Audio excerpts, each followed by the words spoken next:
going on, everybody? Appreciate y'all checking in, man. It's been a long day. Man. I went live earlier at 8:30 this morning. I went out to the tailgate, did a members only live, had a little bit of fun, man. Appreciate everybody that popped in for the live early this morning, as well as the members only live. It was basically I went live in the tailgate. Man, I was just hoping that people could just kind of see the tailgate and got some good feedback, man. It was fun to do that, but I'm popping in here. My guy Severe, he's going to be with me in just a few moments. He's just running a little bit behind, but he's going to pop in here in just a second. So I'm going to kick this thing off. But look, we got the number one pick.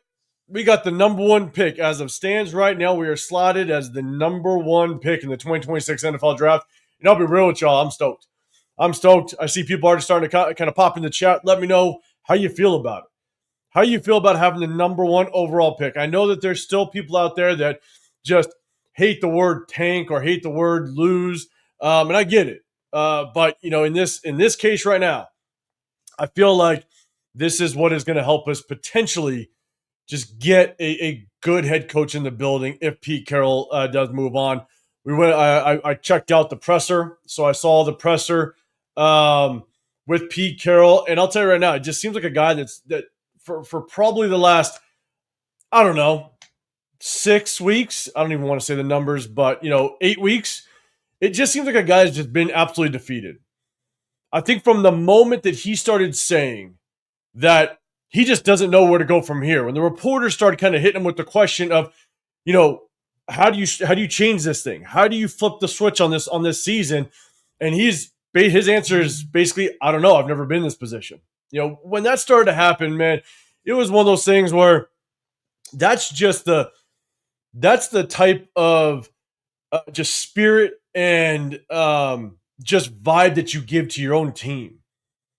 And if the leader of the team, the leader of the locker room, the leader of our Raiders is basically having that type of mentality and that type of energy. I understand he's 74 years old, but that type of energy, no wonder we literally get our ass handed to us by the New York Giants. Of all teams, led by a quarterback that I think he threw like 33 yards or 37 yards last week. I forget the exact stat, but it wasn't good at all. He threw for damn near 30 yards plus, and he comes in, runs for 2 touchdowns. I believe he had over 200 yards, looked fairly efficient. I mean, him and Wandell, guys, is it Wandell Wright? I believe the receiver. I got his name up here. I got his name. I'm gonna make sure I get it right. Wandell Robinson. Him and Wandell Robinson looked like they had decent chemistry, getting him the football.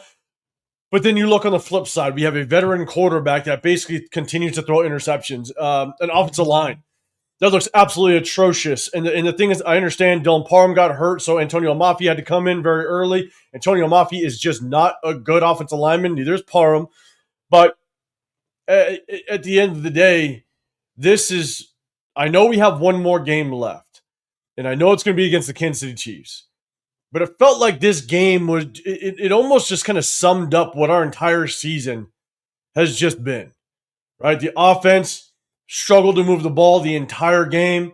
Offensive line looked absolutely horrible. Our receivers just could not get anything going. Shout out to Michael Mayer, right? Michael Mayer, Brock Bowers is out. Michael Mayer had a pretty good game. Shout out to him.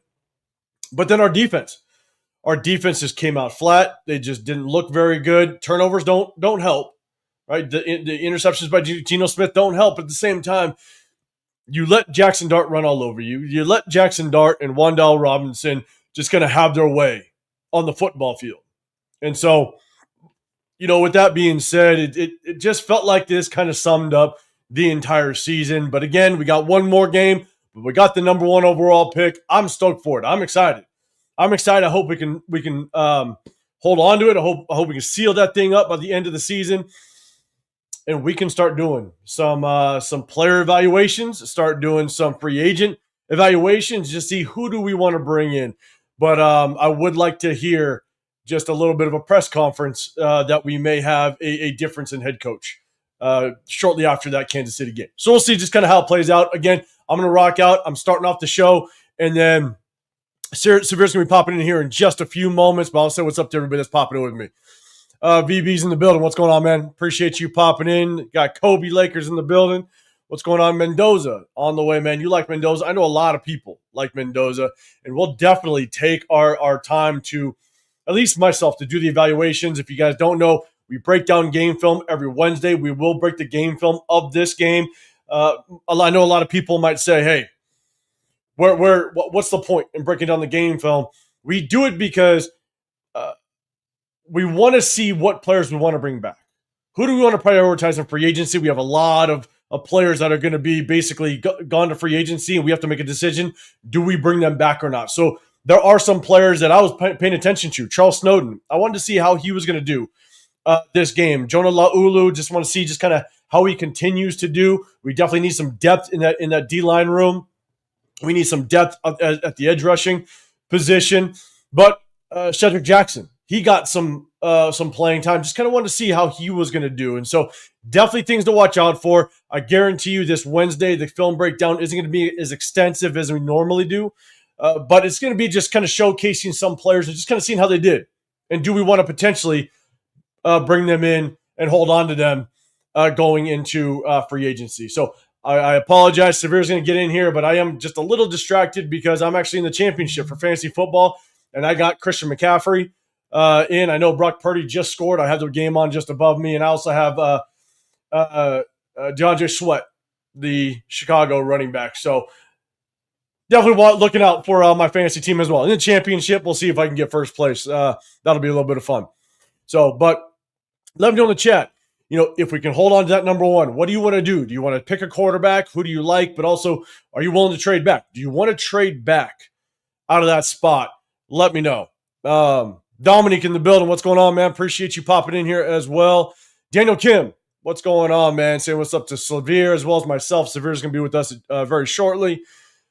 Daniel Kim, you're saying Mendoza or Moore? Where do you guys stand? Look, I got to do more research, and there's a lot to like about both of those guys. If you want to talk about maybe the ceiling, I might lean more a little bit, Deontay Moore, but I have to do more research. But I'm going to do it, and we're going to break down game film of these college prospects going into the draft as well as the free agents. And if you become a member of my channel, Severe's channel, Chris's channel, if you become a member of any of them, then you guys can throw out suggestions. You guys have already thrown me a couple suggestions, and we'll try to break those guys down as well.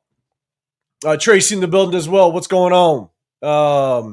RIP Kobe, you're saying Mendoza 6'5", more TDs, more yards. He does, and you got to kind of see where those touchdowns came from, right? I think he battled a lot against the good teams, but I think the majority of Mendoza's touchdowns came from just kind of either mediocre or teams that weren't very good. So it's just kind of seeing where those touchdowns came from. I know that happens a lot in college, especially when you have the top team. If you're a top 10 team, there's going to be a lot of games that are definitely mismatches. But it's just taking a look at where those touchdowns came from. But not saying that it's a trash performance or anything, but you definitely want to take some of that into perspective. So, but I'm going to be doing more research. PDL, what's going on, man? Appreciate you popping in here. Casey will have nothing to do with it. And man, I just hope. I hope we're gonna talk about the game here in just a second. But my thing is, I hope that even with them playing their third string quarterback, Jackson Dart. Not saying that there's the KC third string quarterback compares to Jackson Dart at all, but if we could let Jackson Dart come in here and just absolutely make us look just like damn near a JV team, then you know what? Like, man, maybe we can hold on to that number one against KC. Well, we'll see. We'll see how it plays out, but I'm going to be rooting for it. Appreciate you popping in here, man. Daniel Kim, we definitely need our quarterback and build the trenches in free agency. Hey, that draft talk is going to happen real quick. And free agency talk right around the corner. It's going to be interesting. TK, what's going on, man? You're saying love having the number one pick, but don't want to use it on Mendoza. See, and I think that's where it's really difficult. There's going to be a lot of conversations and a lot of back and forth. The only thing I hope I don't hear too much of. It's going to be thrown out there. is the people that will say Mendoza is the guy. Mendoza is it. Mendoza is a can't miss player. Like there's going to be fans that come out and basically say that this is the guy that's going to take us to the Super Bowl. You got to just look at history. Look at the last 19 Heisman quarterbacks. I think there's been 19 Heisman quarterbacks in the last 25 years. I think 2 of them have made it to a Super Bowl. And so, it's never a guarantee. A lot of times, it's also the fact that they go to bad organizations. Organizations just don't prepare them well. Organizations don't build the foundation around them well. And so it's not necessarily that they're a bust, but it's the organization as well. So it's really hard. It's really hard to just say that a player is the guy, is it, and will be it. That's to say that is it's tough. It's tough to even digest that because look at Sam Darnold. Sam Darnold was claimed basically a bust for so long. And then just in the last couple of years, he's been able to pop off because he went to an organization that's been able to kind of build him, right? Develop him, but also understand the system that fits well with him and build it around him. And so we'll see. But I know the talks are going to happen. It's going to happen. PDL, KC will tank their ass off. They will, and again, I know I've heard people mention it. Andy Reid over there, he could very well play chess, not checkers, and he might do whatever it takes to ruin our chances at the number 1 overall pick. Being a division rival, he could do that in a heartbeat. I could see him doing it because, look, again, it's chess, not checkers. But we'll see. Brim Blood, what's going on, man? Appreciate you popping in. All right, Kobe, all quarterbacks drafted in the first round in 24 all won their division today. QB is a must for us. Okay, but the only thing I will say about that is just because those quarterbacks did it doesn't mean the ones that are in this draft can't. Right? It's a true evaluation. You have to evaluate the talent that's currently in the draft. You can't compare it to previous drafts, if that makes sense. Because if you just say, well, the last year's quarterbacks did it, that doesn't necessarily mean this year's quarterbacks are going to do it. You have to do a really good job of trying to evaluate the talent of that quarterback position and really see, are they a fit? Are they a fit for the organization that you have? And do you have the foundation to build them? And that's why I would make the argument that if Pete Carroll is our head coach moving forward, I may not get a quarterback. Not saying I won't. I'm saying I may not get a quarterback. And reason being is because if you do get a quarterback and Pete Carroll is now basically no longer the head coach at the end of 2026, well, what if the next top head coaching candidate that wants to come over here doesn't like the quarterback we picked? That might deter him from wanting to come over here. In addition to that, what happens if he does come over here, but that quarterback doesn't fit the system? And you end up moving on from him. Then it's kind of a wasted first-round draft pick again. And so, I got to see what happens with our head coach to really know the direction that I want to go with this next year's draft. If Pete Carroll is with us, where I'd lean, what I'd like to do is basically get a player that can, at a position that can withstand a regime change, right? So anytime there's a quarterback change or a head coach change, those guys want to bring in their type of players. If you get a number 1 receiver, if you get a true starting right tackle, if you trade back and get a guard, maybe an edge rusher, those guys can withstand regime changes, and now you can still get your value out of that number 1 draft pick, that first round draft pick. Again, that's kind of what I lean. I'm not saying that's what I want to do just yet, but that's kind of what I lean towards, depending on what our head coach situation looks like. If Pete Carroll does stick around, and you end up getting a quarterback, then you know what? Hopefully at the end it does work out. I would just be cautiously kind of optimistic depending on what quarterback it is. Kevin Lurker, what's going on, man? I like the game plan. Worked perfectly. I know. The game plan did work well, and we're sitting at number 1. Let's have some fun with it. What up, Jason? What's going on, brother? Appreciate you guys. Make sure you guys go head over to Jason's channel. See what's up to him. Show him some support over there. What up, Coach? Did I see that hit by Ami? Man, you know what? I did. I was going to say something sarcastic, but I wasn't going to do it to you. I did see the hit. That was a good ass hit. I'll give it to you. That was a good hit. I said I told him to imagine the punt returner was severe. Shout out to you. Hey, that was a hell of a hit. And, look, Tommy's doing a hell of a job on special teams. The announcers have been saying over the last couple of weeks, he's doing a good job. Now, don't get too excited. I did do you a favor, and I showed you some good plays at a Tommyami. I still got some other plays that are clipped up that I can show you. So, but special teams, he's doing pretty good. What up, Jen Singer? What's going on, brother? Appreciate you popping in here. I see you in the background. I'm going to say what's up to Dominique in here. Brim Blood, what's going on? Appreciate you popping in. I'm going to say what's up to everybody else, but let me get my guy in here real quick. Let me add him to the stage. What's going on, brother? How you doing, man? What's going on, man? It's a beautiful day. It's a beautiful day. It's a beautiful day. It's officially official. Now it's official that we would be worse than we were last year, record-wise. That's locked in now. And, that is locked in. 80% chance of being the number one overall pick. So, hey, it's a beautiful day. Beautiful day. And shout out to everybody. Look, I think our plan is right now, we'll keep you posted on if anything changes, but the plan is we're going to try to actually make it out to Pittsburgh for that draft.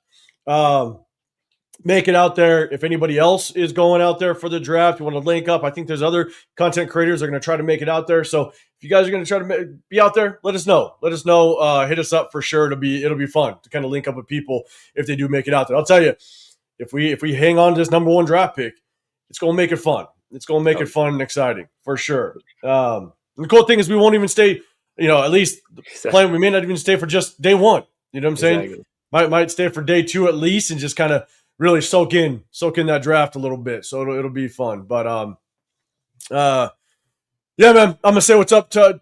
Let's see. I just said what's up to Brimblood Severe because you popped in right now. You want to say what's up to the rest of the people popping in here?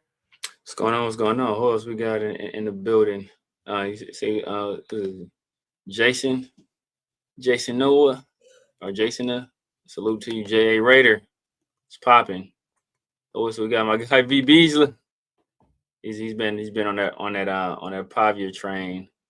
I don't know about that one, man. Raider Nation Jason, what's going on, brother? Francis the Fifth. Salute to you. Yeah, man. Hey, appreciate everybody popping up in here. The Sixth, Francis the Sixth.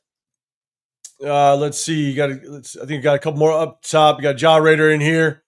And Viet again. Hopefully, I pronounced it properly. Up in here, we got. Let's see. Got a couple people up top. Let me see.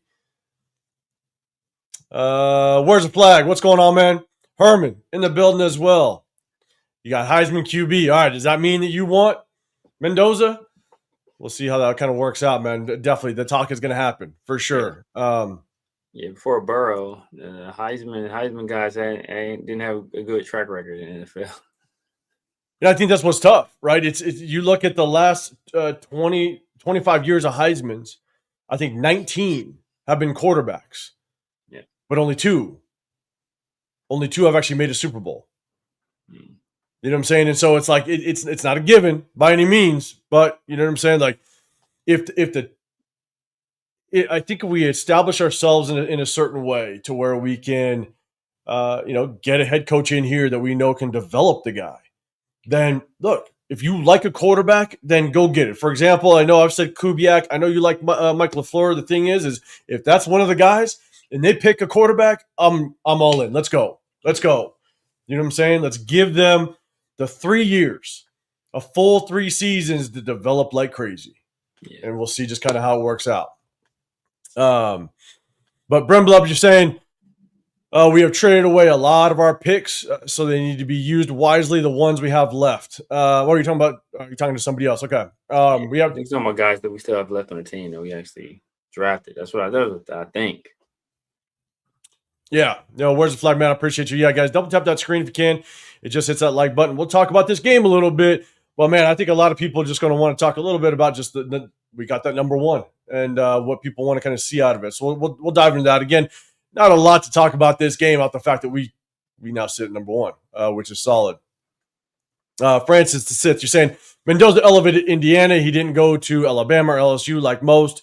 If we draft him and it's a bust, so be it. Go down swinging. this play safe BS with the journeyman don't work. So I would say the opposite. I would say Indiana elevated Mendoza. Indiana was a playoff team last year, I believe. Curtis Work was a Heisman finalist last year, I believe. Nobody knew about Mendoza until he got to Indiana. Nobody cared about Mendoza until Curt Cignetti got hands on him. So is he a product of, so he didn't do anything for Curt Cignetti. Curt Cignetti did something for him. So we have to find out whether he's an independent talent upon himself without Curt Cignetti. Is being away from that system, with two pro receivers in Cooper and Surratt, and a damn good offensive line and a damn good defense. Is he helped more by them, or did he do all of the work? That remains to be seen, because in the biggest game of the year, what did he made one big throw, but it was the defense that did most of the work, for him, right? So it's like, who is he outside of that system? We saw him at Cal. He was a turnover-worthy guy. He was a turnover-prone guy, making horrible decisions. That was just last year. So did he completely change who he was in 1 year? Possibly. Burrow turned into a completely different player. But that was 2 years consecutively, being with LSU in the same system. So it wasn't like he got somewhere new and a new voice, transformed him. He spent 2 years in that same system, and he transformed himself from being like, probably a mid-round guy, fourth or fifth, into, the Heisman Trophy winner and the number one overall pick. So is that Mendoza? I don't know. I don't know. That remains to be seen. But I think it's the opposite. Indiana did a lot more for Mendoza than Mendoza did for Indiana. And I agree. That's a good argument. Just, Curtis Work had a hell of a season. And he wasn't the most flashiest quarterback. He had, coming off of a bunch of injuries, but he was mobile enough. But hey, Indiana, that head coach over there definitely did some stuff to Curtis Work, for sure. And so was he able to kind of pull that together for Mendoza? So it's a good argument to have, without question. So, and it's going to be an ongoing, just discussion. We're going to see how this works out, because we're going to break down game film. Some people are already kind of talking about it, looking forward to it, but M85, what's going on, man? I won't guarantee anything, but I will say we don't have to trade the farm to get them. I appreciate you popping in here. Chefs will throw the game to F with us, man. I hope not. I hope not, Herb Munster. They got third string quarterback. I liked some of what I saw from him. Obviously, he's rough around the edges. But I liked a little bit what I saw from him, man. He didn't look scared. The guy looked scrappy. He didn't look like the moment was too big for him. Obviously, the talent isn't necessarily there. He hasn't had the reps, but I thought the young guy, I thought he went out there and he was a gamer. Yeah. Laker Nation, what's going on, man? Appreciate you popping here, saying, as a Lakers fan, I know what winning looks like, and Mendoza is a winner. Do y'all want to win or not? Quit being scary ass fans and get your quarterback. Okay, then you have fun sitting in that area. How many games did he win at Cal last year in a weak conference? I mean, you're a Laker fan. You know what winning looks like. You see Mendoza. That fine. That's I don't get that argument, but I go for it. You can sit in that. John in the building. What's going on, man? Let's see. D-Mokes, what's going on? What's happening? Appreciate you popping in here as well. Judo Joe's in here. What's happening? Ginslinger just got clearance from the boss to hit that pity putt. Hey, all right, man. Ginslinger might be going to Pittsburgh. Let's go, man. Let's have some fun. All right. Let's have some fun, man. It got to be the in-home boss. Exactly. Alex, appreciate you popping in. Jane Daniels made some playoffs his rookie year. He did. Yeah. That's what I'm saying. Prior to Joe Burrow, like post Joe Burrow, we've had Jaden. Bryce has had mixed success. But prior to Joe Burrow, and it was really, really rough for Heisman Trophy winners. Yeah, Chill Ray, you're saying, did Dante Moore declare? I haven't heard that he did, but I don't know. Did he? I heard he did. Yeah, I heard he did. I haven't looked yet, but I was watching something else. They were talking about some of the games that happened today, and one of the games that got brought up was our game, and they were talking about just the implication of it. And they did say that Dante Moore had declared. I haven't seen anything, so I can't confirm or deny it with any kind of certainty. But they said that and there's some reporters, so they said he did declare. Okay, shoot. If he did declare, then hey, let's open up the arguments, because it's gonna fly now. The argument's gonna fly. Deontay Moore, Mendoza. Where's the flag? You're saying, I don't know, Mendoza in Indiana run a lot of RPO. It's a system.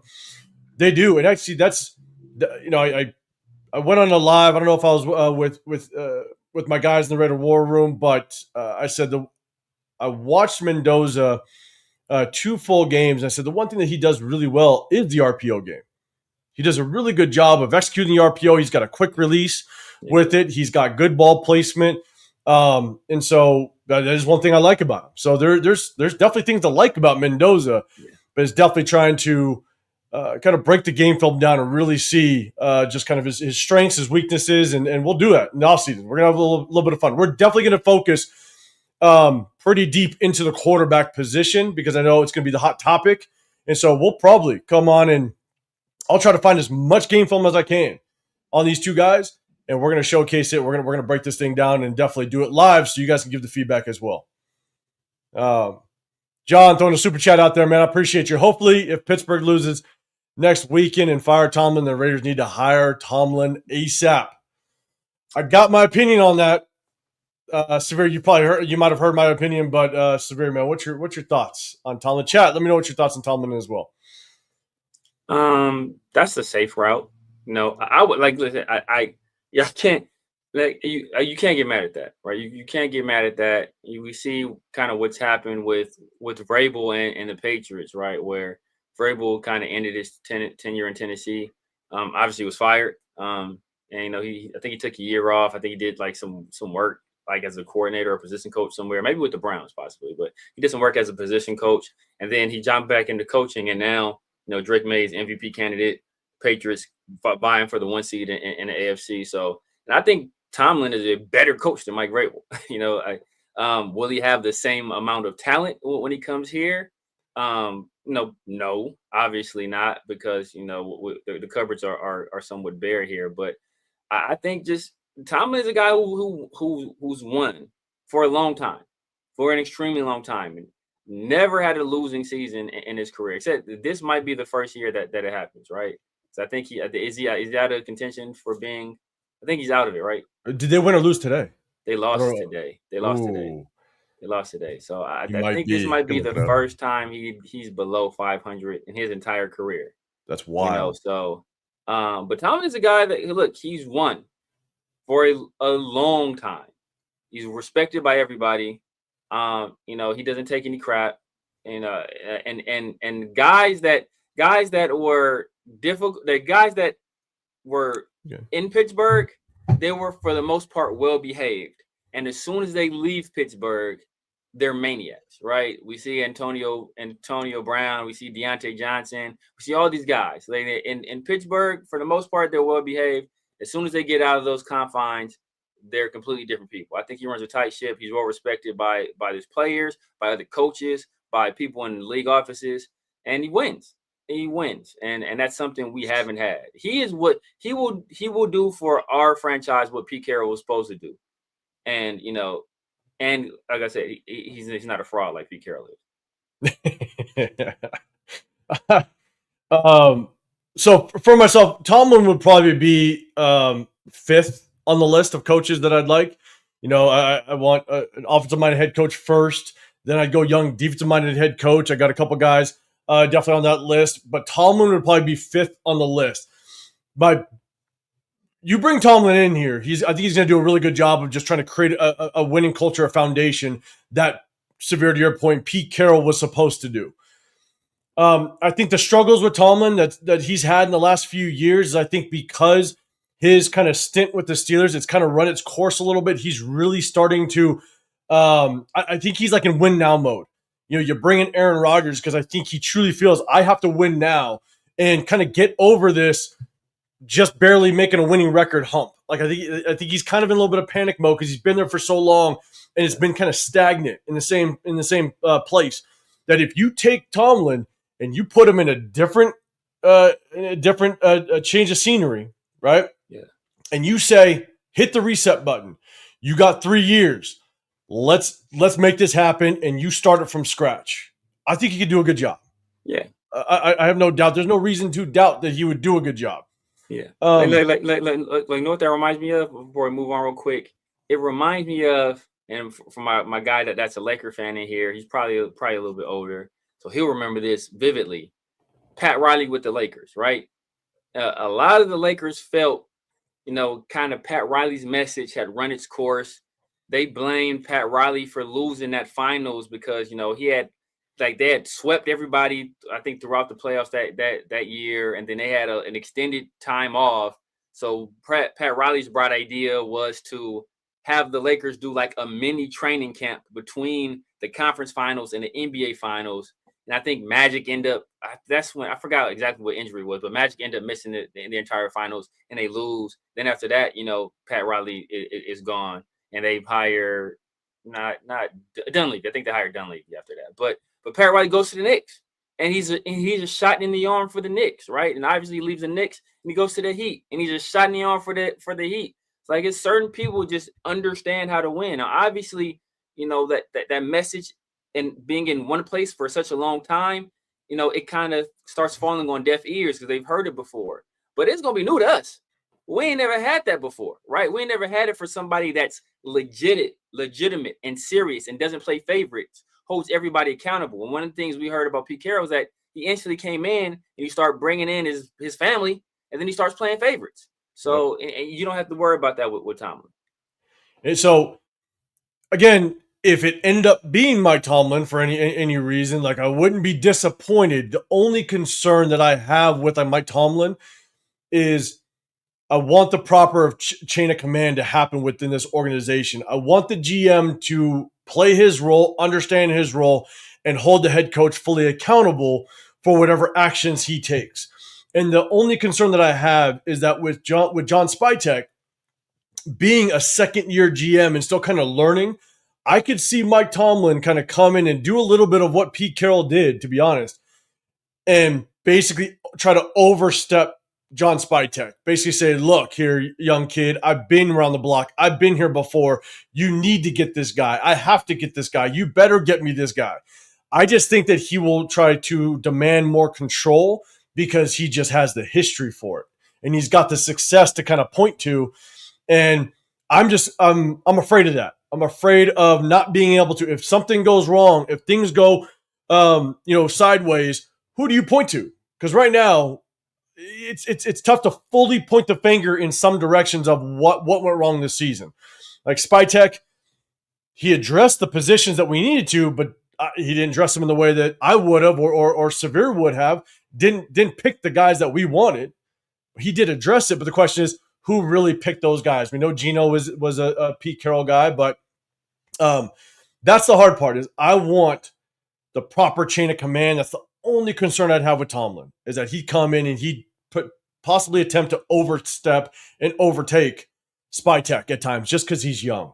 But if that's my only concern, but Tomlin, it works out and he starts, turning this thing around and we start winning, then I'll throw that all in the trash and hey, you keep doing you. So, but again, he would probably be fifth on my list of head coaches to bring over if he's available. As of right now, shout out to someone in the chat. They said he's 9-7. He's not even available here. He's not even available. Yeah. As of, no. It's weird that we talk more about Tomlin than we do about McDermott because, I mean, you can say a lot of things you say about Tomlin, you can say about McDermott, but, it seems that everybody wants to point the finger at Tomlin. Yeah. But, John, I appreciate you throwing a super chat out there. Where's the flag? You're saying with Severe Indiana's system makes quarterbacks look good.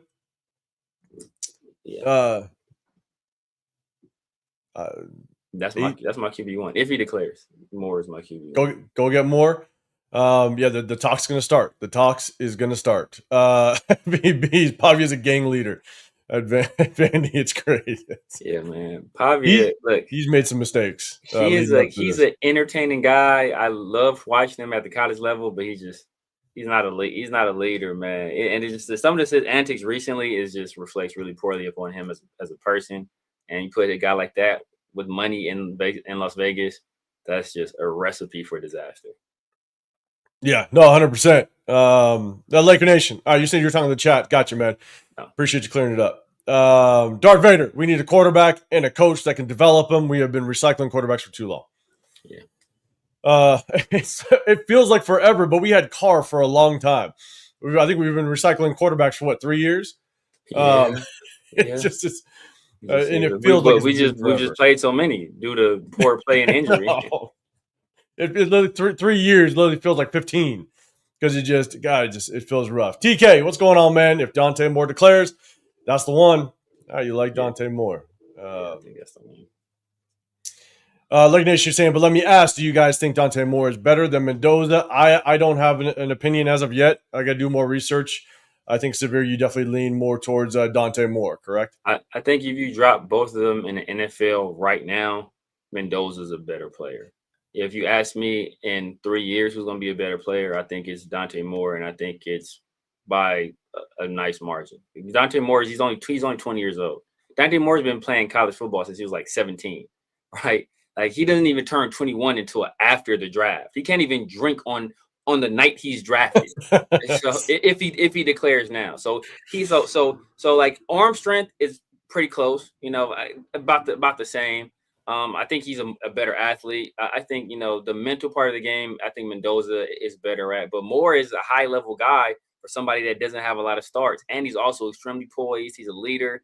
Unflappable. So I think once he starts to get his grown man body, gets in the NFL weight room and starts to really develop athletically, he's going to blow him out of the water. So I think just in 3 years, it's going to be more. Now, can you be that patient? Are we going to let a coach or let him, go through those growing pains, or have him sit and watch for a year or two while he learns how to play at the NFL level? That remains to be seen. But I think if we're willing to be patient, we've been sucking for 20 some years, so I don't know why we can't wait 2 more. But if we're willing to be patient, I think he turns out to be the better player. Yeah. Again, I'm once I do more research, I'll kind of give you guys my take on it. East Coast Gridiron in the building. What's going on, man, guys? If you guys love definitely college tape, check out East Coast Gridiron. He's always rolling through college tape. Him and his crew doing their thing, man. Shout out to you. You're up in here. You're saying Dante Moore did not declare. Okay.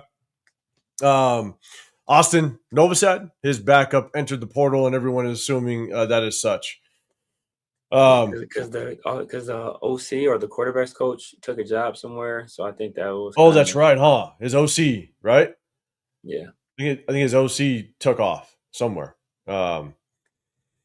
So let's see. Money checking the bill. What's going on, man? You got Mendoza is good. Throws a few INTs. I think you're saying. Yeah. High football IQ.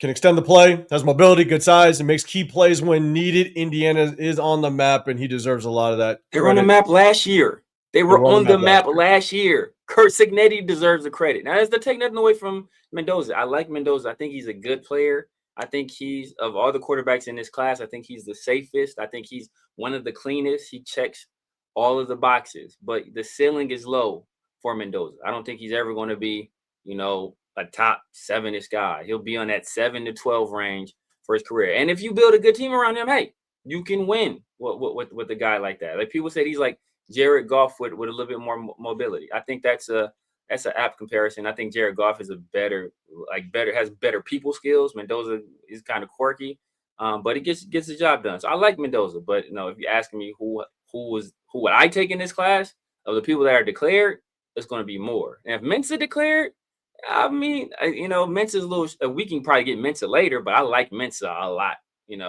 And he's a guy that. Where's he's the BYU quarterback from Duke. From Duke, that's right. I knew it was a blue color. Duke. I like it. I like him a lot. He's a guy that we could probably get later on. But Dante Moore is the guy that I would say. If I'm drafting number 1 overall, I'm taking Dante Moore.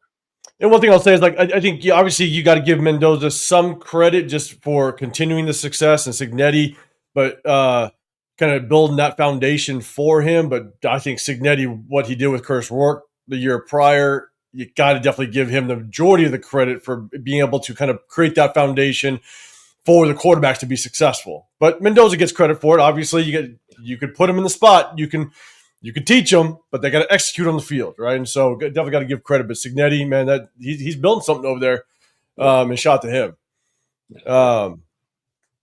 TK Marcus Freeman for head coach. I can't. We have such a bad history.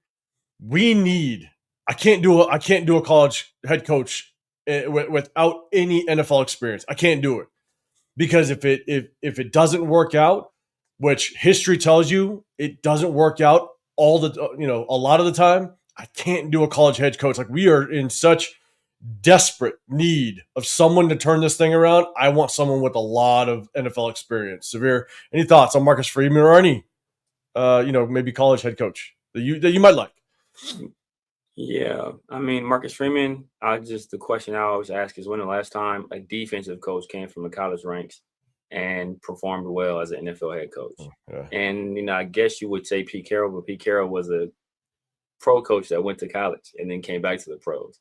So like, when's the last time it happened where it was a college defensive coach that came to the NFL and was successful? I can't even think of a time to be honest with you. Now Saban, I guess Saban technically was kind of a pro coach because he was Bill Belichick's DC when he's with the Browns. So you can kind of say he was a pro coach that went college and then came back to the pros and failed. But like he's the greatest college coach of all time, and he couldn't get the job done. So generally the guys that have success coming from the college ranks are offensive guys. So Freeman trying to come up to the NFL, I don't know. I don't know about that. Yeah, I'm just not a fan of because of our situation and just how much we need to. This next head coach has got to be the guy. It's got to be the guy, and you got to set it up. Even if you have that number one overall pick, it's like you got to throw everything you got at him, and then give him that 3 to 4 years to make it happen. M Easy in here, appreciate you, man. Who's making the decision on hiring the head coach in this organization is a head scratcher. We probably will never know. So, any thoughts on that? I actually have a comment on that, but any thoughts on that? It should be Spytech. I mean, Yes. obviously you want input from everybody in the organization. You want everybody to kind of be on the same page. You don't want him to go it alone, but it should be him. So hopefully we give him the latitude and empower him to make that decision. But it remains to be seen because the process we kind of followed last time it was a little bit different. And I keep telling people there's more than one way to get it done. Like Harbaugh and not Harbaugh, Shanahan and the GM and Lynch, I want to say were hired together, right? You see what Liam Cohen is doing with the Jaguars. He demanded that was it? I think it was it Bulky? Was it Trent Bulky? I think he demanded Trent Bulky be fired before he took the job with Jacksonville. So like there's more than one way for things to work in the NFL. Harbaugh, with the Chargers, he picked his own GM essentially. So like there's multiple ways for it to happen and for it to work. You just have to make sure that everybody is on the same page about how it gets done. And it seems like recently, like nobody's really been on the same page. Yeah. So I agree. Right. It better be Spytech. It better be Spytech picking the next head coach. I want Mark Davis as far away from this process as possible because the thing that I have a lot of concern about with Mark Davis is that Mark Davis isn't the greatest football guy. He's not the greatest football mind at all. And I think what happens is he allows people to get in his ear too much. I think he allows too many voices to kind of influence his next decision, but his decision isn't backed by any knowledge of the game, solid knowledge of the game. And because sometimes he's the final decision maker, this is why we sit in the situation that we are. So I hope he stays far away from the process. And John Spytech, you better make the right decision. Because if you don't, then it's on you. Then it's on your shoulders. Let the GM. Let the general manager conduct the business the way he's supposed to, the reason why you brought him in the building. So that's what I hope. And I'm easy, like you're saying it's a head scratcher. I agree. It is a head scratcher. And man, I hope that it's done properly moving forward. Let's see. East Coast, what's going on? You're saying I think a lot of people forgot Fernando beat Auburn, lost by 1 point to Miami, and almost beat ranked Pittsburgh last year. Jack Andres, Texas was his man. I what's it? What TR? Jaden Ott and Naziah Hunter transferred. Um, it says TR. Yeah, But I think you're talking about Fernando Mendoza when he was at Cal, and having some and being able to perform. I got to go back and I'm definitely gonna be doing my homework, man. Yeah, I mean, I think he still had. Well, I think Jay Knott was still there the year before when what's called Jay Knott was hurt a lot, and that allowed Javian Thomas to really he led the team in rushing, and then he subsequently transferred to UCLA, and he wasn't productive. But I think Jay Knott stayed. I think part of the reason why Jet Thomas left is because he didn't feel he was going to be the feature back there if he stayed. So, but yeah, I mean, the old saying goes close only counts in horseshoes and hand grenades. I don't want to hear about who you almost beat. That's like there's a lot of guys that almost beat some good teams. Like that doesn't pay the bills here. Like, did he win the game or not? You know, is our old friend says it best. You play to win the game, and you know, like if he didn't win, he didn't win. He wasn't good enough on that particular day. That's just what it is. So you know, I think they were barely bowl eligible. I think they were below 500, if I recall correctly.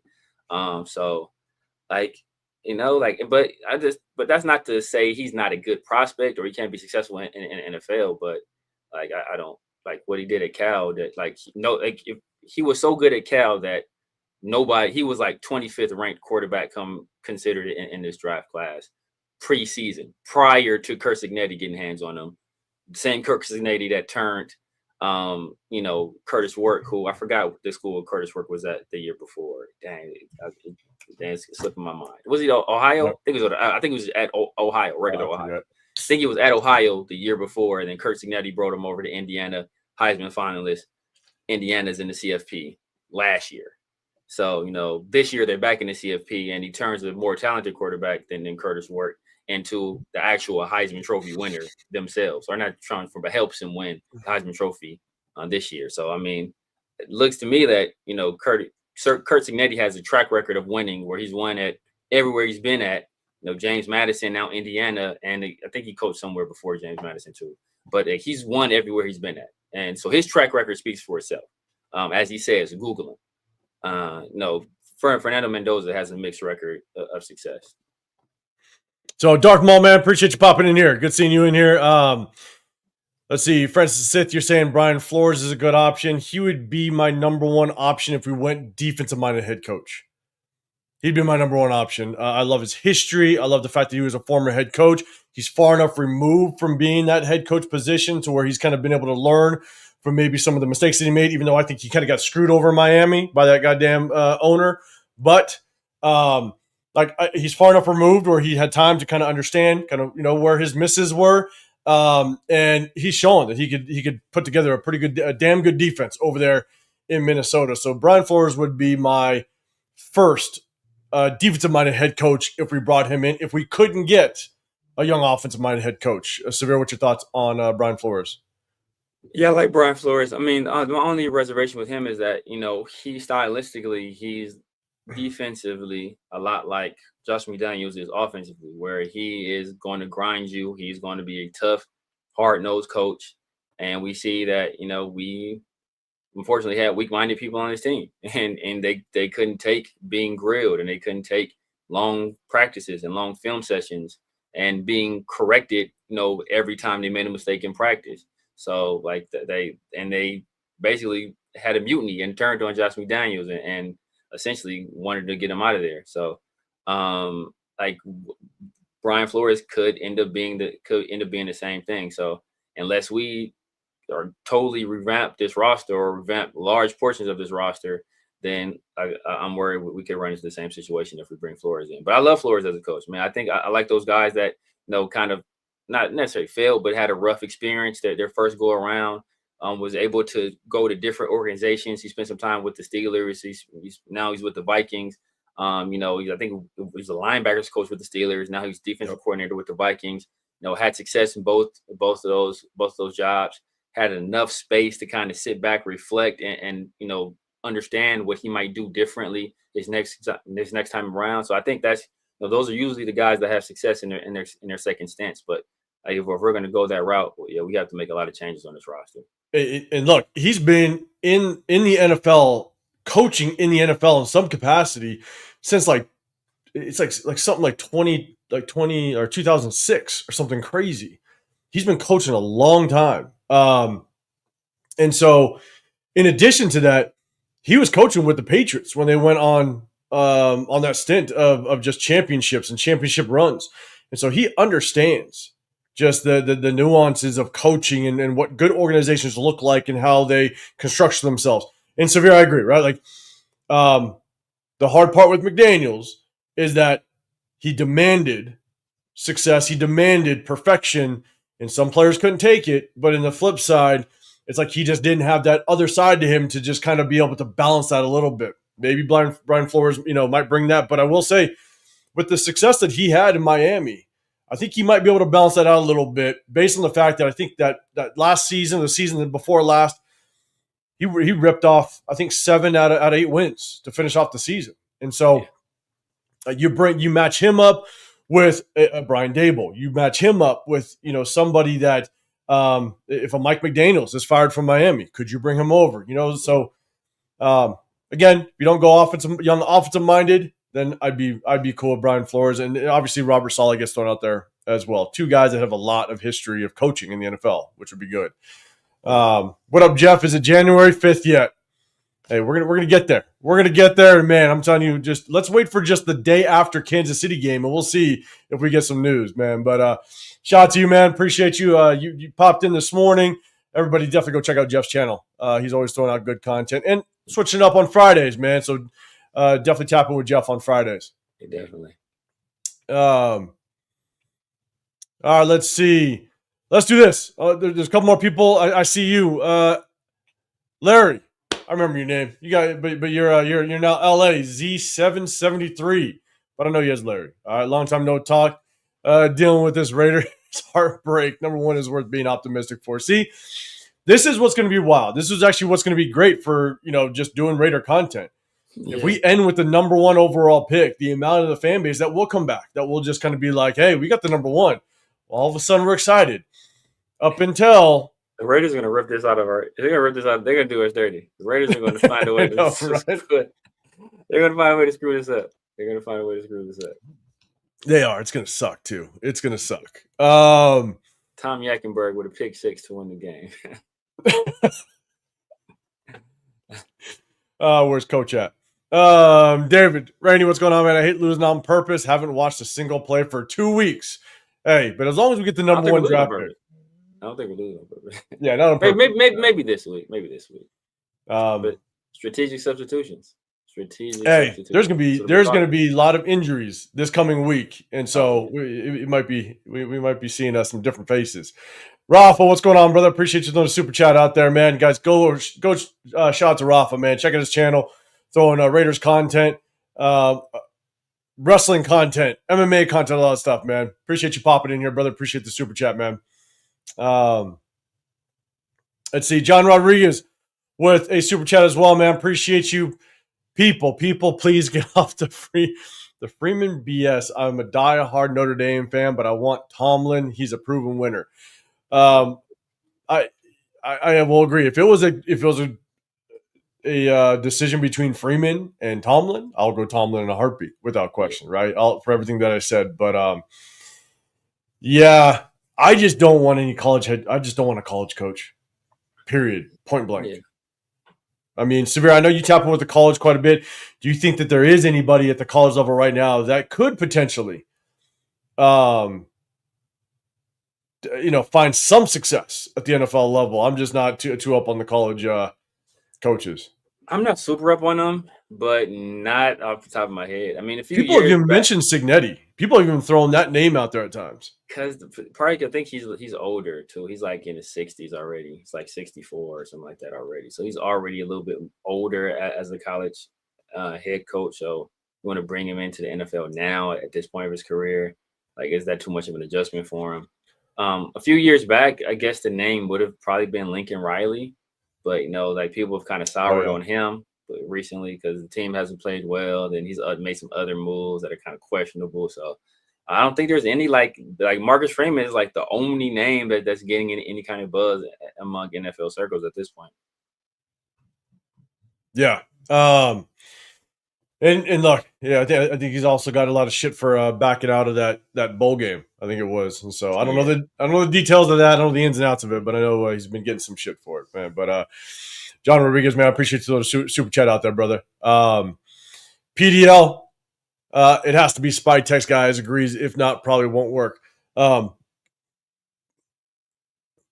Spytek has to go get his guys. Spytek has to make sure that he organizes that draft. I know that the scouter, the guys that we brought into the front office, I think the scout personnel guy from the Eagles, the scout from the Broncos, like they came in pretty late, so I think it was hard for them to put a clear stamp on it. But we did get a guy in the name of Thomas Booker, which came from the Eagles, and God damn it, if that is any inclination as to what this guy can evaluate, we might be in trouble if he's got Spytek's ear. Man, that guy had a rough game too. My God, he did have a rough game. He had a rough game, and we point out he had one decent game, and that was I think it was last week, a decent game. Outside that, man, it was rough. It was rough. Yeah, rough. Choose Finest, man. Appreciate you popping in here. What's going on? Good seeing you in the building. All right. So let's do this, right? We got a couple more people that's popped in here. I'm going to get to you guys. Dan, in the building. What's going on? Appreciate you. Jason Downs. What's going on, man? Check out his show with his guy, Donuts Duncan, on Tuesdays. What's up? I got to check him out. You brought it up last time, man. I got to check him out. So Rocky in the building as well. 805 Team Tank, man. He goes, I'm so freaking happy Tom Brady and his GM started the tank before the season even started. That's my opinion. Hey, never know. Maybe. And, we got one more week, man. That's why next week's going to be fun to watch. I'm not going to lie. It's going to be fun. We got to make sure we pull this thing off. That's what Kobe said. I think the job ain't done. That's what he said. The reporter asked him about being up 2-0 in the series. I think the job ain't done. The job ain't done. It ain't done. It ain't done, man. It's gonna be fun. Take it easy, brother. Alec M the building as well. Appreciate you popping in here. Space Beast, what's going on? Yes, number one. But we have to fire Pinocchio Pete. We're hoping for some news here very soon. Appreciate everybody popping in here. If you guys can, do us a favor. Double tap the screen. You got myself, I'm 805 Raider. My channel's Real Talk Raider Nation. You got the Severe Raider, Chris Pixel Podcast. He's gonna come back with us. But had some stuff going on today, so definitely go over to his channel as well after this. Tap in with him, hit that sub button, hit that like button, all that stuff on his content. But look, let's talk real quick. We are going to we'll talk more draft. We're going to have a lot to talk about the draft. Obviously, we got the number one, which is great. But look, let's talk about this game for just a quick minute. We'll focus on the offense. Geno Smith coming out throwing 2 bad interceptions. Yeah, it's just been Geno being Geno all season long. It's tough. Obviously, with Brock Bowers out, not very many offensive weapons to throw to. Michael Mayer did a pretty good job, but with Geno Smith in his play, I think it's time to really take a look at whether or not he's going to be the guy next year. And that's the other reason why I think it's without question time to move on from Pete, because if we keep Pete, we keep Geno. Yeah, I don't see Geno going anywhere. So, Severe thoughts on really just the offense. I will say that offensive line, that they were out. It was Kayvon Thibodeau. He's on IR, right? Yeah. So he's not playing. So they basically had just Brian Burns. Yeah. Well, they had Brian. They still had 3 guys. They still had 3 guys. And one of those guys really like 2 of those guys were like depoy caliber players. Dexter Lawrence, for my money, is the best interior defensive lineman in the league. It's him and Jeffrey Simmons. Yeah. With Jalen Carter behind them, but he's a clear tier behind them at this point. It's Jeffrey Simmons and Dexter Lawrence as the 2 guys on the interior as the top guys, and I think Dexter Lawrence is the best guy on the interior. And Brian Burns, he's a defensive player of the year caliber player in and of himself. And then Abdul Carter was just wrecking shop as well. So, they still had 3 guys. Like that's why I wasn't worried. I wasn't worried at all. I knew people panicked after that Texans game. So, oh man, we might actually go out and win again. I was like, it's a fluke. That was a fluke. That was a trap game. I said it in our live. That was a trap game. you guys are going to be in for a surprise when we go out there and get our ass whipped. And what happened? We went out there and we got our ass whipped by 4 scores to a team that's only won 2 games the entire year, the entire rest of the year. So that shows what kind of team we are. I think they're supposed to be, and we were, they got Aston Genty. Aston Genty, 200 all-purpose yards. What is he going to do next week? The Giants are the worst team in the league against the run. The worst team in the league against the run. And what do? We put up 63 yards as a team. 24 of those yards came in the fourth quarter in garbage time when they're basically in prevent. And they're like, look, just let this guy rip off this run and run some clock. So before that, we couldn't do anything in the run game. So we're just a bad offensive team. We made the wrong selections. We have bad people blocking. We have a mediocre guy running. We have a terrible quarterback. We have a horrible head coach. We got a bum offensive coordinator. There's no number 1 receiver. Michael Mayer is a mediocre tight end. We don't got anything on offense. We have nothing right now. Nothing. It was bad in the offensive line. I mean, obviously Geno made bad interceptions, did not play well, but the fact that Geno literally couldn't even get into his last step in his progression, in his drop back, and someone's in his face. I mean, it was just basically 0 time to be able to throw the football. Obviously, it doesn't negate the mistakes that he made, the bad interceptions, but just as a whole, our offensive line is just it's bad, which, again, it's not surprising that our offense just struggles across the board. When your offensive line, when you are not built well in the trenches, and been saying it for two off seasons, you don't build right in the trenches, you're not going to have a good offense. It doesn't matter if you get the Brock Bowers. It doesn't matter if you get the Genty. That you're going to struggle, and we see it, right? And so we went after the shiny objects the last 2 first rounds, and we still sit at a 4-win season, and hopefully we end it with a 2-win season. We need to turn this thing around and build the right way. We got to stop with shiny objects.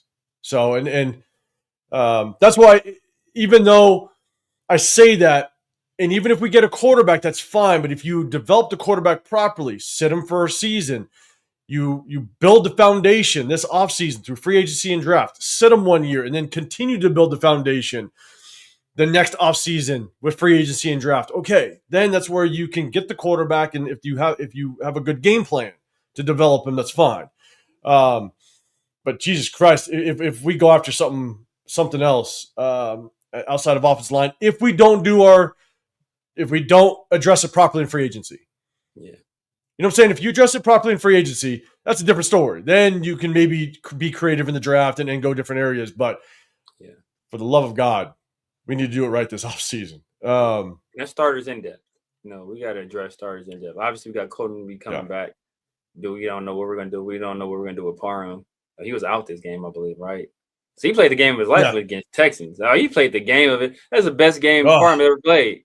That's the best game. And look, he was out there like a monster. And that's we was able to run the ball. And obviously today we had Antonio Mafia out there, and he was getting destroyed. It was criminal what they were doing to him. Oh my God, it was terrible. But so, but we need to address not only starters, probably a starter at guard and at right tackle for sure.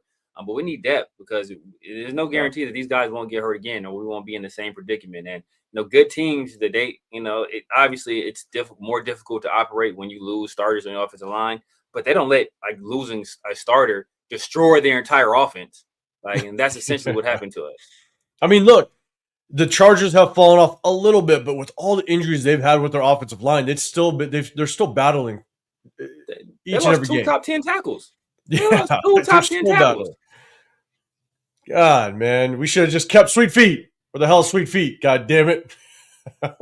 Joe, I prefer play caller head coach Kubiak, Mike LaFleur. Yeah, you're looking at 2 people that have one of those guys on their top list. And so that would definitely be the preference. Let's hope so. Cross those fingers. That's why I think the number 1 draft pick needs to be had.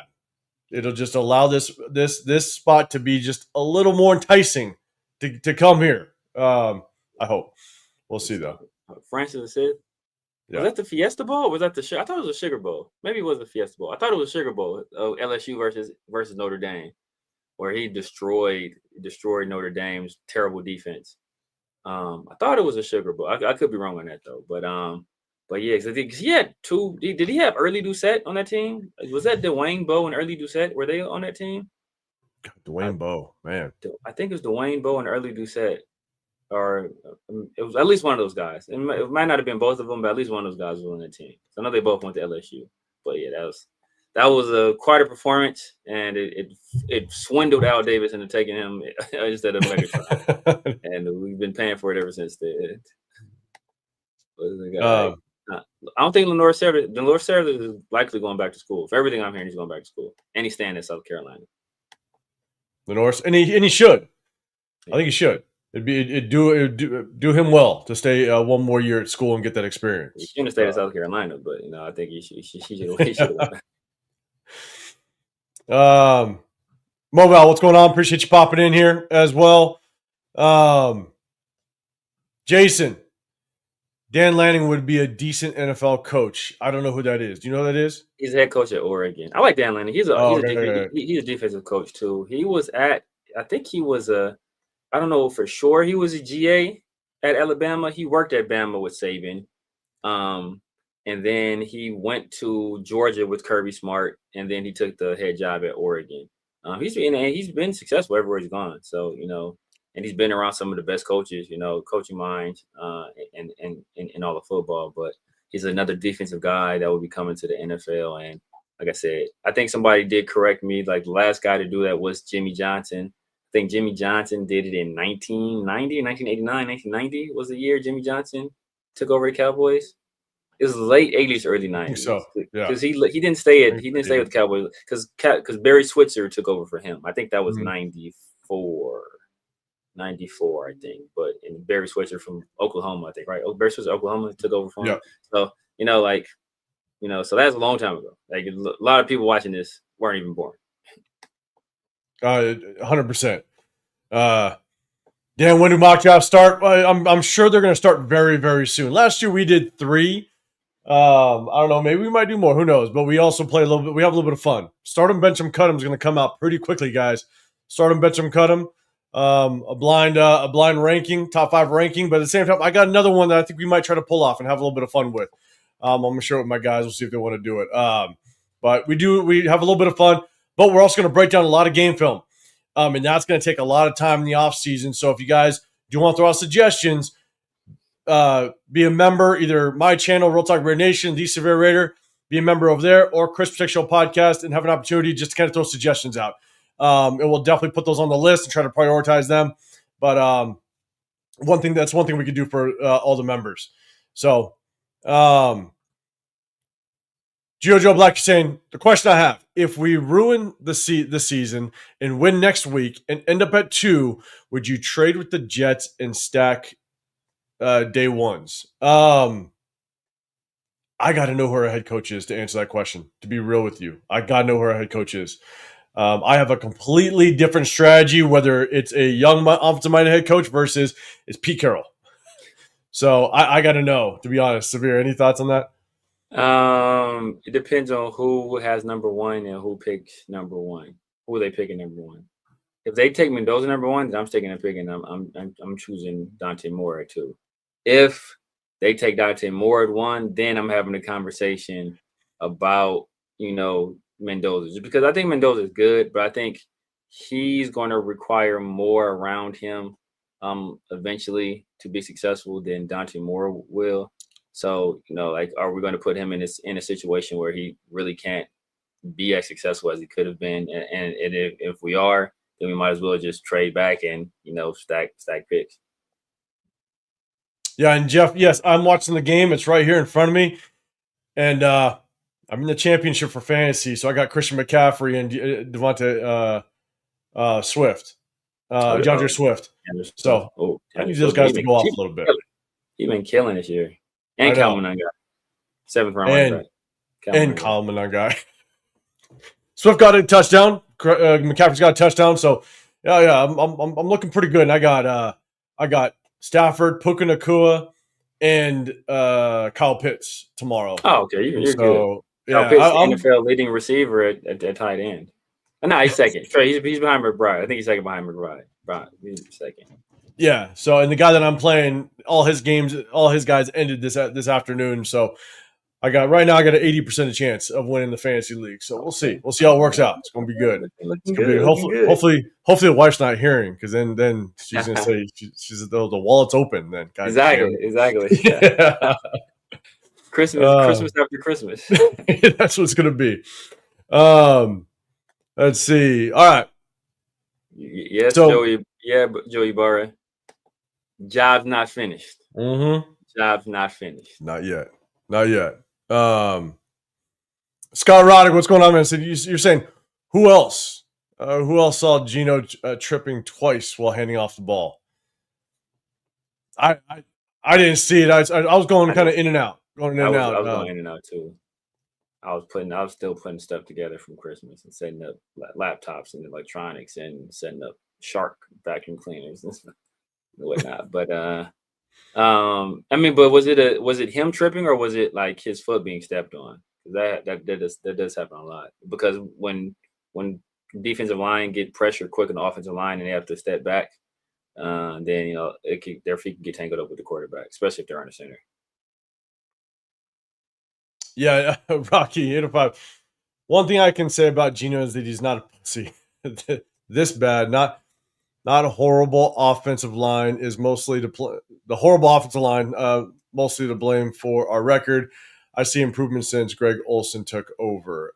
We've seen some more creative play calling, but now look, the only thing I'll say is look, Geno's basically a tackling dummy to some of the biggest, strongest, fastest human beings in the world. So being able to take those hits, it's not easy.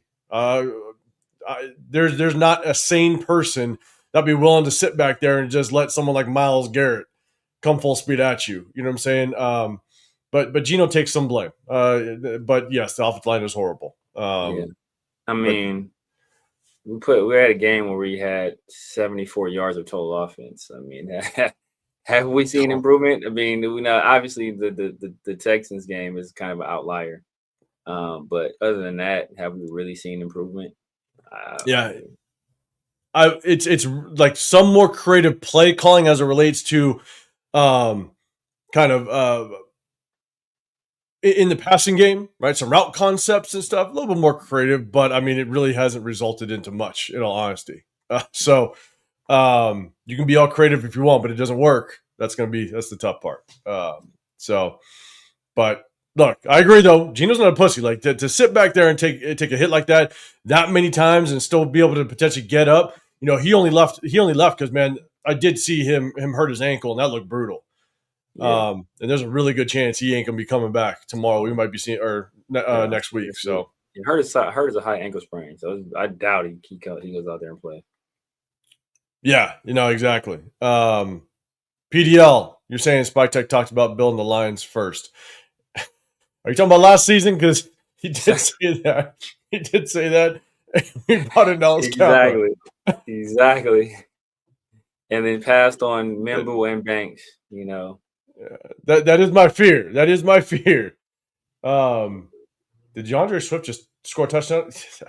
Score another touchdown? I know. And the guy that actually invited me to the league. Creme brulee time. I mean, no, he didn't score. I'm going to lose, just in case someone's listening. But like that's the hard part. Like, and Severe, maybe we'll talk about this for just a second, because again, obviously the game's the game.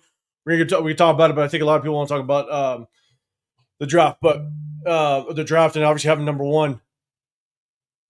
Like a lot of the guys that Spy Tech took in free agency as well as the draft, like none of us agreed with on this on the screen. But I think that there's a reason why you you retain Spy Tech as poorly as it looks like Spy Tech really did, whether it be through free agency or through the draft. I think you have to hold on to Spy Tech, and hope that he can build up into a good GM. Maybe he learns from some of his mistakes that he that he had year one. Because, man, we need some consistency with this organization. You hire him, you got to keep him. We got to at least try to build that. I think you can justify letting go of a 74-year-old head coach that it's just been dysfunctional from start to finish. I think you can justify that. Still not a good look, but I think you can justify it. But Severe, your thoughts on just Spytek overall, and I think you agree. Got to keep him, even though we don't agree with his strategy. But your thoughts on Spytek and just kind of keeping him around. Yeah, I mean, you kind of got to get some continuity in the front office at this point. We've been cycling through GMs. So generally, GMs get longer times to prove themselves than head coaches. So he's a young guy. He's coming from an organization that had some consistent winning in the recent history.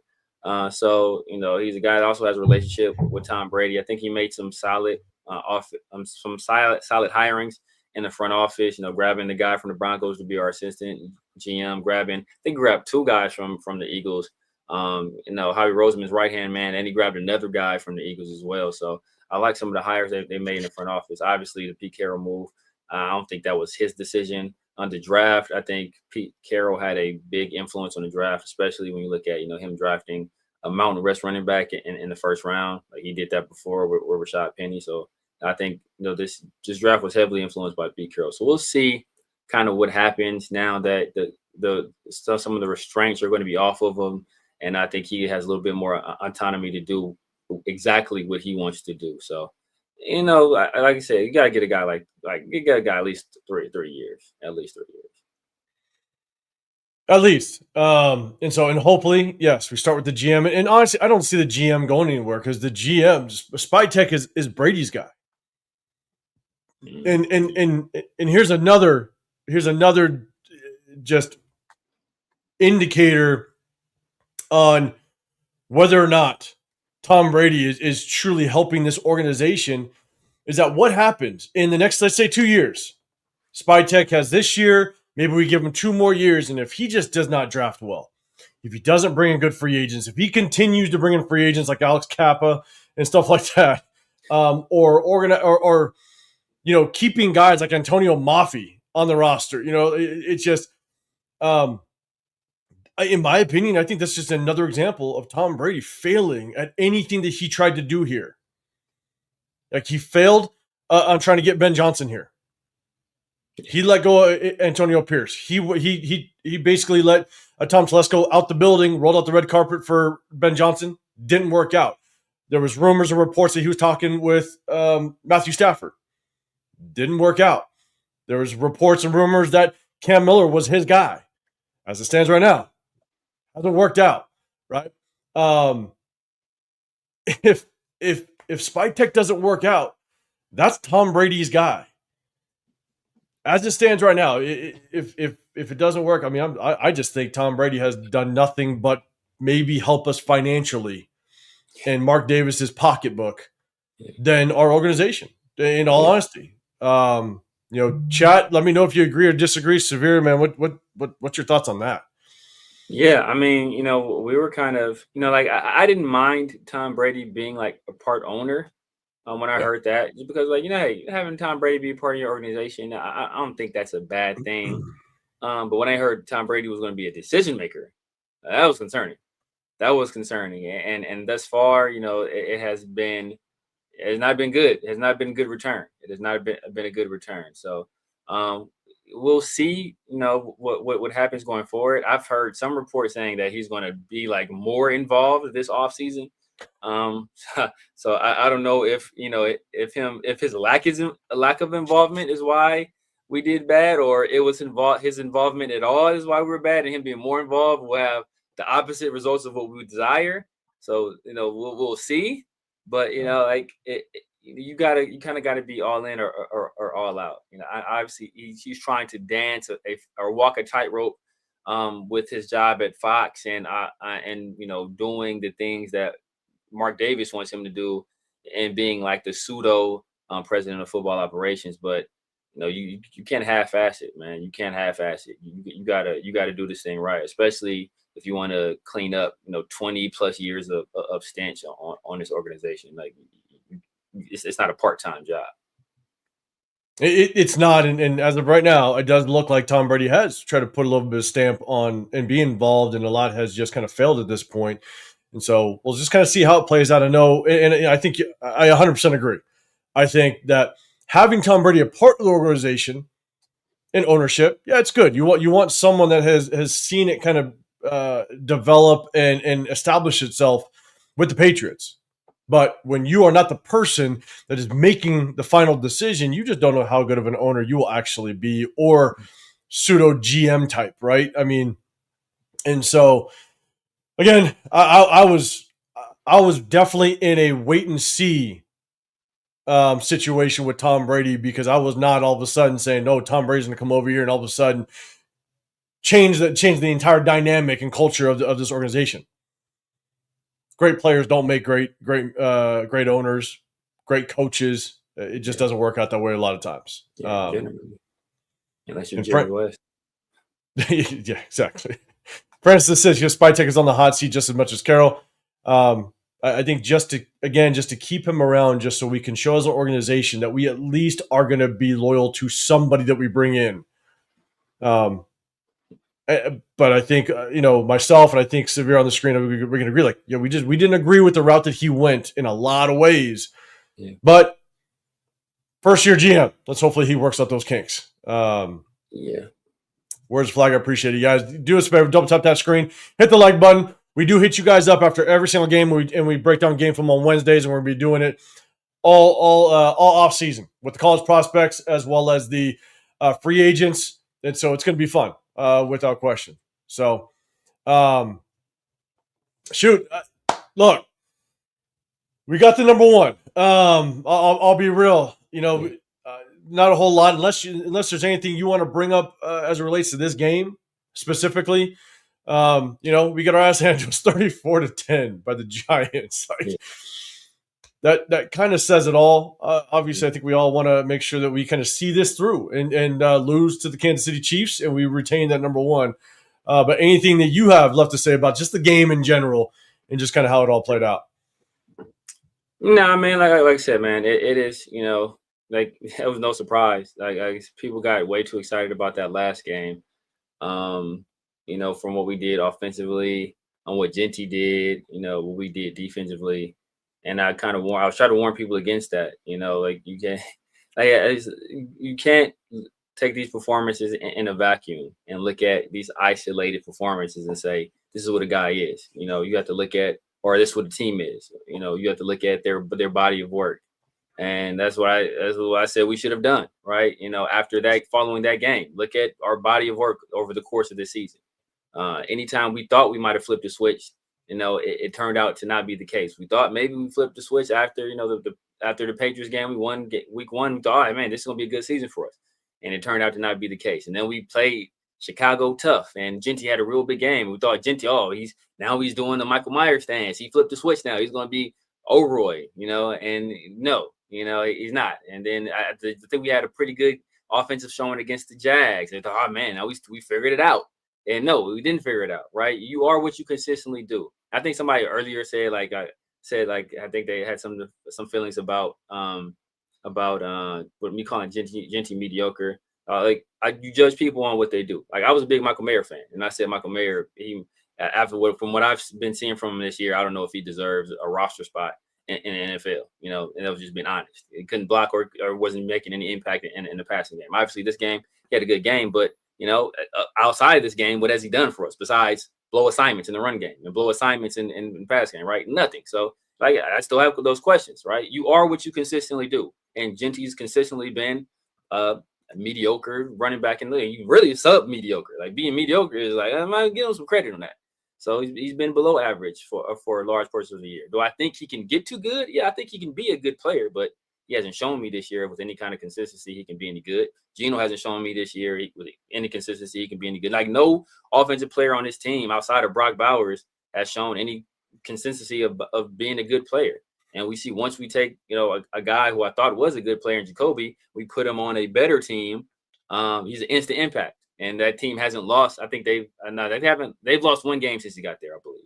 And Trevor Lawrence is playing like an MVP candidate, and they sing his praise. Like, the announcers during the game were consistently singing Jacoby Myers' praises, like Like all the time. Like, man, just look at Jacoby. Look what he's doing in the run game right here. Oh man, look at the communicate, like all the time. And we let a guy like that get away from this organization. And it's it's sad to see. But we want to go with the youth movement. So hopefully we make the most of all the cap space and all the draft capital we have this offseason. We're able to get some turnover on this roster. Obviously, we need to turn over on the coaching staff and just hit the reset button. Yeah, and Jeff, I'm gonna remember this. All right, I'm gonna remember this. There's no more hot dog water drafts, okay? Because I'm still gonna pick the same people I want, and they're gonna work out. God damn it! I'm getting rid of that goddamn that title. That's for damn sure. So yeah, and look, at the end of the day, I think we're all hoping for that number one. We're gonna have a little bit of fun. We're gonna have a little bit of another. And I'll call it. I know people don't like the word, but we're gonna have another tank party and just see if we can pull us off with the Chiefs, man. So, that's kind of that's it. Not a whole lot to talk about. It's just great that we have the number one, and we're gonna continue to ride it. We're gonna have a little bit of fun. We'll see just kind of how next week works out, man. So, Severe. I mean, anything else you want to talk about today? Anything you want to bring up? No, I got nothing, man. When you lose by more than 3 touchdowns to a 2-13 team, I mean that's to a team that you're trying to battle for last place. Like, yeah. It is wild. And look, and it's not like we're hurt. Like, they're missing their left tackle too. They're missing their number one. They're missing their number one and number two wide receiver. They're missing their number one running back. Like, they're missing multiple people as well. So it's not like they're missing one of their better defensive players too. So not like they came into this like fully healthy. They're missing.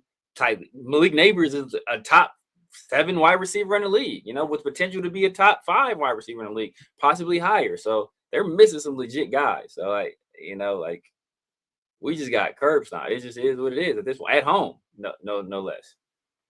Yeah, no, we got our ass handed to us, and it is what it is. I think we are gonna have our own little mini Super Bowl next week, and hopefully we lose and we end up getting that number one draft pick. So, man, we appreciate everybody rocking with us. Appreciate everybody popping up in here. Do us a favor, double tap that screen, hit the like button. We're going to hit you guys on Sundays and after the game. We definitely, without question, appreciate everybody that rocks in here. We appreciate the super chats. We appreciate the subscribers. We do a sub-only chat just to show our appreciation. We also appreciate the members that come out and rock with us. Again, if you guys have any suggestions, if you're a member, throw them out there for players that you want us to evaluate, go through game film. Again, we do it live.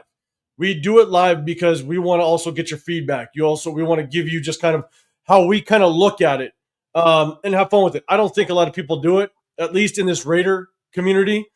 Rundown does it. I do think Rebel tries to do it here and there. I've seen him do it a couple times, but I try to showcase as many plays as possible so you guys get an idea of what what I see, but at the same time, get your guys' evaluation as well. And so, Coach, no, you're not seeing us reevaluate Tommy Eichenberg. All right, I got the clips, Coach. Don't make me do it. I got the clips that I did not show the other week. He's doing good on special teams, man. That hit was definitely solid. So I'll give him that. But appreciate everybody. Severe, man. Let everybody know what you got going on throughout the week. Your 50-50 show, Around the Shield. Always great shows, man. Let everybody know what you got going on. Yes, sir. Yes, sir. Man, you guys know what it is. It's Severe Raider here on YouTube, Snapchat, TikTok, X, IG. Everywhere the Severe Raider. Holla at me. Sundays and Wednesdays in the Raider War Room, my guy, 805 and Christian Protected Shield. Obviously, Tuesdays and Thursdays with PharoahNFL with the 50-50 show and Around the Shield. So tap in with me. Got memberships, man. Looking to do something with the memberships. Probably after the new year, probably the first Monday of January, probably do like a members only chat. Send out the link to you guys, and if you guys want to jump on cam and actually have a real conversation, actually on cam, get something like that popping, man. So just be on the lookout for that. But yeah, if you haven't done so already, make sure you hit that like button and subscribe and hype the video and leave some comments too, man. I try to get to all the comments. It might be late, but I try to get to all of them. Yeah. Mike Hawley, it might happen. Ray's going to do the opposite of whatever we thinks they're going to do in the draft pick and piss us all off. Yeah, probably. But hey, we're going to hang on to this number one, hopefully lose to Kansas City, and we can at least enjoy it for a couple months. All right, enjoy it for a couple months. But shout out to everybody again. If y'all know, we're gonna try to make it out to Pittsburgh. So if you guys are out there in Pittsburgh at the draft, we're gonna myself, Severe, Chris, we're gonna try to make it out there. Link up there with everybody. Jen Slinger said he got the okay. He's gonna rock out there most likely. You got Jeff that will. He said he's gonna try to go out and get out to Pittsburgh. It's gonna be fun. So at the end of the day, guys, I know breaking down game film is a little tough, but we're going to do it on Wednesday. It won't be a long one, but we just try to take a look at some of the players that we want to retain and bring back next season in free agency, given the fact that we're going to have a lot of position needs with 26 free agents that are going in that are last year their contract or on 1-year contracts. And we got to figure out, is there anybody worth bringing back on this team as just a competition piece, as a rotational piece? And so we'll break that thing down on Wednesday. Definitely tap into that. But look, if we don't see y'all, have a great rest of your Sunday. Enjoy the start to your week. We'll see you guys on, actually, maybe we'll do it on Tuesday because Wednesday is New Year's Eve.